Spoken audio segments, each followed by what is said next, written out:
I think you can say about Steve Rogers' character, he's a hero before he takes the super soldier serum. He's got courage, he's got values, he's got all the things that you want in a superhero. He just doesn't have the size and the strength. And once given that, it makes for an awesome, awesome superhero. We knew that the movie wouldn't work if you didn't buy Skinny Steve at the top. We're going to spend the whole first act with a scrawny version of Steve Rogers before he gets chosen for the program and undergoes the procedure that turns him into Captain America. And if that looked fake, if that didn't feel right, you would lose it entirely. It's not about the transformation, and we thought very long and hard about how do you do the transformation in a way that hasn't been seen before. And you think about needles and pads and steam and smoke and water and liquids and all this kind of like, how do you do it? And every time you'd think about all the movies that have done it before. And so rather than it being about the transformation, what we decided it was going to be more about establishing the character beforehand. Get back! And then the transformation isn't the big deal. It's a pretty big scene, but it's sort of behind closed doors. It's really about the man that goes into the pod and then the man that comes out of the pod, and that's what the beat is in the movie, as opposed to it being, and now we see his muscles bulge and, expand and everything else. Knowing what we wanted Chris to look like when he came out of the pod, fully transformed, we knew that he had to start working out right away. And he spent probably 3 months getting into that shape. We also knew that the entire first act of the film, he had to look like he weighed 100 pounds and was 5'7". Obviously, once he started working out, there's no going back.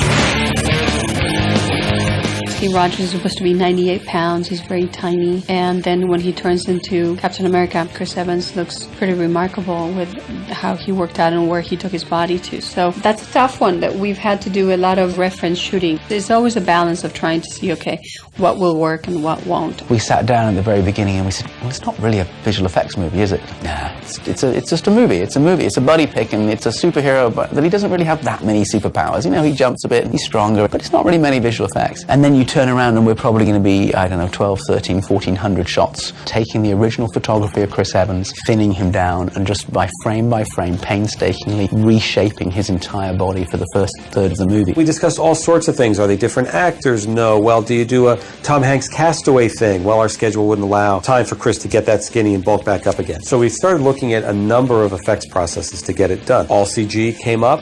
We just didn't feel it was there. It wasn't right, and there was enough of that creepy factor that you would never be able to fall in love with it. And the goal was to make the audience fall in love with the character before he gets any muscles, before he puts on the costume, before he holds the shield. And in early meetings we had with Chris Evans, it was very important to him and it was important to us that it be him, that it be his performance, that entire section of the film. I think if you get to know who Steve Rogers is before he becomes Captain America, that's what will make for a good character, that's what will make a good movie. We wanted Chris Evans and Stanley Tucci together. We wanted Chris and Haley together. We needed Chris and Tommy Lee Jones together. And that's why the performance works.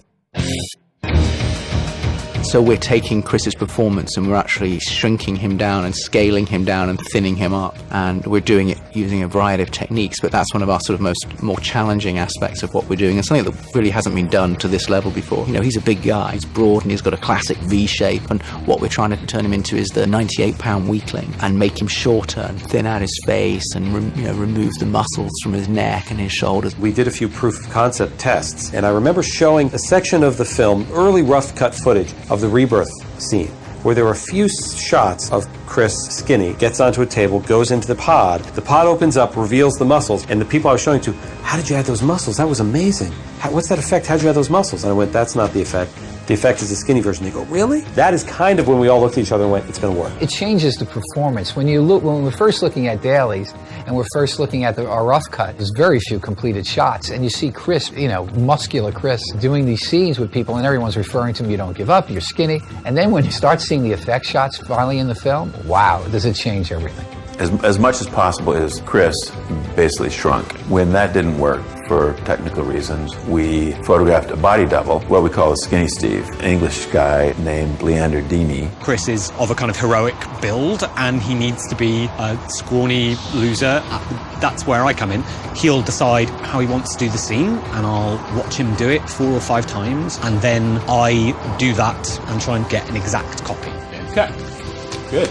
You do one with Chris, you do one with a double, you do one with a clean plate. Sometimes we do one with Chris and slide a green screen in behind him. Sometimes we do one with the double and put tracking markers on his face. Frankly, because we wanted to give the effects houses as much information as they needed, because we knew the process wouldn't be easy, and we knew that from shot to shot they'd have to vary their technique. So we essentially covered every technique possible to give them all the ammunition they need. What we found out early on is that Leander wasn't quite thin enough and weak looking enough, and he wasn't quite emaciated to the point we wanted him to, so we would have to skinny up Leander as well.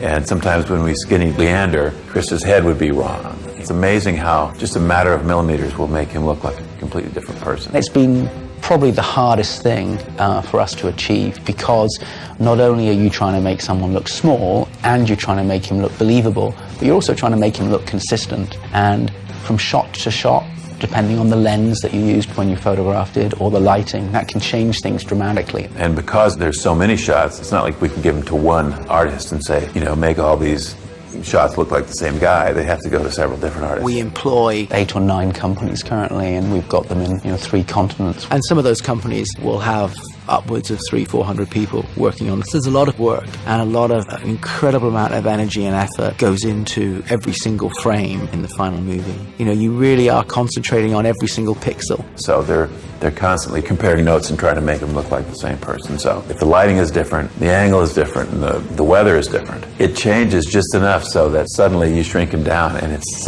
not the same guy. Here we have an example of him where we've actually just literally taken his whole face and his body, his shoulders, his neck, and we've just thinned him down. We've made his cheeks more gaunt. We've changed the shape of his jaw to remove some of that strong sort of superhero jaw. We've made his shoulders much, much narrower and given him more of a coat hanger feel here in this area here. We've thinned down his neck. We've just tried to make the helmet look just a little bit big. We've shrunk the whole head just a little bit and made him just a little bit smaller. What we're not doing is just a general overall scale down. So it literally is taking the sides of his features and moving them all in, but making sure that the central features, the face, stays the same, so that what you're seeing is still Chris Evans. And you can see that, you know, it's still the same person, but it's really trying to maintain that character of what Steve is. We are going to win this war because we have the best men. And because they are going to get better. Much better. On this shot here, we're actually doing a different technique, which is to use our body double. This is how we actually photographed him. He's got green dots on his face so that we could track where his face was looking, because we looked at this and thought, well, this is likely to be more of a head replacement technique rather than slimming Chris down. So we shot the same pass with Chris Evans' face, or Chris walking doing the same motion, exactly the same, so we shot the scene 2 different ways. And then we took Chris's head and we placed Chris's head onto the Leander body. You're beginning to believe that, you know, it's Chris walking towards us, but it's a very, very small version of Chris. You still recognize that it's Chris Evans, and yet it's unfathomable that is half the man that he really ends up being in the movie. Visual effects really have to be on point. If they look silly, the illusion is shattered. But you really feel like it's me. It's kind of interesting how visual effects touches so many different aspects of filmmaking nowadays, and there's so much that we can do. Just as maybe you start to think you see what the trick is, and the next shot it's a different trick. So you can't quite grasp it, so it must be real. It's pretty original and pretty fantastic.